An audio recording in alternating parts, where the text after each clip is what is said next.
మిత్రులందరికీ కూడా నమస్కారం. ఈ వీడియోలో ఎఫ్ఎల్ఎన్ సర్వే కంప్లీట్ అయినటువంటి పాఠశాలల విద్యార్థుల రిపోర్ట్ కార్డుని ఏ విధంగా డౌన్లోడ్ చేయాలో చూద్దామండి. ఇక్కడ మనకి లీప్ యాప్లో ఇచ్చినటువంటి యూజర్ నేమ్ పాస్వర్డ్ అనేది మనకు మన ఎంప్లాయీ లాగిన్ ద్వారానే ఓపెన్ అవుతామండి. ఇక్కడ స్కూల్ లాగిన్ అనేది ఓపెన్ అవ్వకూడదండి. ఓన్లీ ఎంప్లాయీ ఏదైతే ఉందో లేదంటే మనకి ఇచ్చినటువంటి ఐడీల ద్వారానే ఓపెన్ అవ్వాలండి. ఇక్కడ ఎవరైతే మనకు ఎఫ్ఎల్ఎన్ సర్వే చేయడానికి వచ్చినటువంటి అధికారులు మనకి సక్సెస్ఫుల్గా కంప్లీట్ చేస్తేనే కనుకనే ఇక్కడ స్కోర్ కార్డ్ అనేది డౌన్లోడ్ అవుతుందండి. సో అట్లా కాక సగం చేసి సగం వదిలేసినా కూడా మనకు స్కోర్ కార్డ్ అనేది కంప్లీట్గా డౌన్లోడ్ కాదండి. ఇక్కడ ఎంప్లాయీ ఐడి ద్వారా లాగిన్ అవుతామండి. ఇక్కడ ఇంటర్ఫేస్ ఇలా కనబడుతుంది. ఇక్కడ టీచర్ కనబడుతుంది కదండి ట్యాబ్, ఈ ట్యాబ్ మీద క్లిక్ చేస్తామండి. ఈ ట్యాబ్ ద్వారా క్లిక్ చేయగానే మనకి టీచర్ సర్వీసెస్ అని కనబడుతుందండి థర్డ్ ఆప్షన్.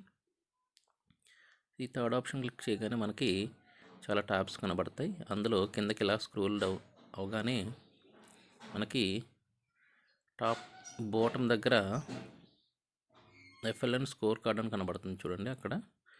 అక్కడ క్లిక్ చేయండి. క్లిక్ చేయగానే ఒకవేళ మనకి మన పాఠశాలకు ఎఫ్ఎల్ఎన్ సర్వే చేయలేదనుకుంటే కనుక మనకు ఇక్కడ యాప్లో అనేది నో డేటా అనే పౌండ్ వస్తుందండి. సో అప్పుడు మనం అనుకోవాలి మనకి ఇంకా సర్వే కంప్లీట్ అవ్వలేదని చెప్పేసి మనం అనుకోవచ్చు. సో అట్లా కాక మనకి అన్ని తరగతుల యొక్క సర్వే అనేది కంప్లీట్ అవ్వగానే మనకు ఈ ఎఫ్ఎల్ఎన్ స్కోర్ కార్డ్ మీద క్లిక్ చేయగానే మనకి ఇట్లా ఓపెన్ అవుతుంది అన్ని తరగతుల వారీగా. సో ఇది ఓపెన్ అవ్వాలంటే మనకి యాక్చువల్గా సర్వే అయిపోయిన 24 అవర్స్లో ఓపెన్ అవుతుందండి. ఇక్కడ 3 కలర్స్ కనబడుతుందండి, స్కై, మౌంటైన్ అండ్ స్టీమ్. ఈ కలర్స్ చూడగానే మనకి అర్థమైపోవాలి. స్కై అంటే అతను టాప్ మోస్ట్లో అంటే 40 అబోవ్ ఉన్నట్టు, మార్క్స్ అనేది 40 అబోవ్ ఉంటే స్కైలో ఉంటారు. అలా కాక 30లో ఉంటే మౌంటైన్, 30 బిలోలో ఉంటే కనుక స్ట్రీమ్ లెవెల్లో ఉన్నట్టు అనమాట. ఇక్కడ విద్యార్థులు చూసుకోండి, 1వ తరగతి విద్యార్థులు తెలుగు, నెక్స్ట్ ఇంగ్లీషు, మ్యాథమెటిక్స్ అంటే లాంగ్వేజ్కి సంబంధించినట్టు 5 మ్యాథమెటిక్స్ వచ్చేది కిందదనమాట. సో ఈ విధంగా సబ్జెక్ట్ వైజ్గా చూసుకోవచ్చు. అలాగే సేమ్ సెకండ్ క్లాస్ కూడాను అట్లానే ఉంటుంది, తెలుగు, ఇంగ్లీష్, మ్యాథమెటిక్స్. అట్లా మన స్కూల్లో ఉన్నటువంటి అన్ని తరగతుల యొక్క ఇక్కడ డేటా అనేది మనకు కనబడుతూ ఉంటుందండి, కంప్లీట్ అయినటువంటి అన్ని డేటా అంతాను. సో ఇప్పుడు మనకు కావాల్సినటువంటి విద్యార్థి యొక్క తరగతి మీద క్లిక్ చేయగానే మనకు అక్కడ మొత్తం విద్యార్థులు కనబడతారండి. ఇక్కడ ఎంతమంది స్కైలో ఉన్నారో అవి చూసుకోవచ్చు. సో ఇప్పుడు ఆ విద్యార్థి మీద క్లిక్ చేయగానే మనకి ఆ విద్యార్థి యొక్క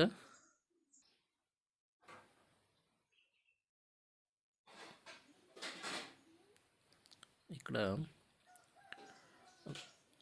ఒక స్టూడెంట్ మీద క్లిక్ చేయగానే మనకి స్కోర్ కార్డ్ అనేది ఈ విధంగా డౌన్లోడ్ అవుతుంది.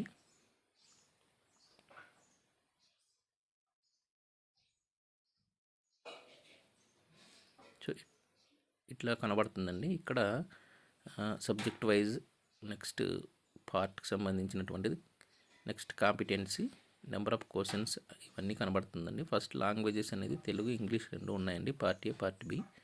అలాగే మ్యాథమెటిక్స్ కూడాను పార్ట్ ఏ, పార్ట్ బి ఉంటుంది. ఇక్కడ మనం అన్నీ చెక్ చేసుకోవచ్చండి. ఈచ్ వన్ ఆ అబ్బాయికి ఎంత వచ్చిందనే దాని మీద మనం ఇక్కడ చెక్ చేసుకొని రిజిస్టర్ చేసుకోవచ్చండి.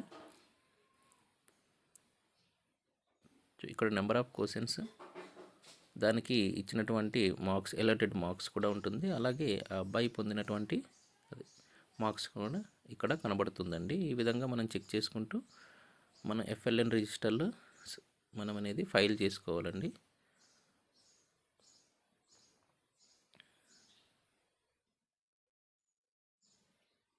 చూడండి, గ్రేడ్ 1, 2 అండ్ గ్రేడ్ 3, గ్రేడ్ 4 మనకు 4 గ్రేడ్స్ వైజ్గా మనకి సర్వే అనేది చేస్తారండి మనకు వచ్చినటువంటి సర్వే అధికారులు.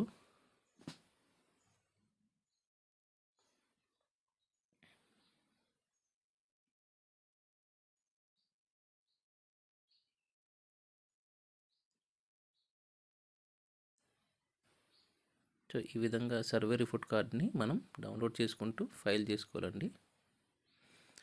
సో థ్యాంక్ యూ అండి. Thank you for watching this video.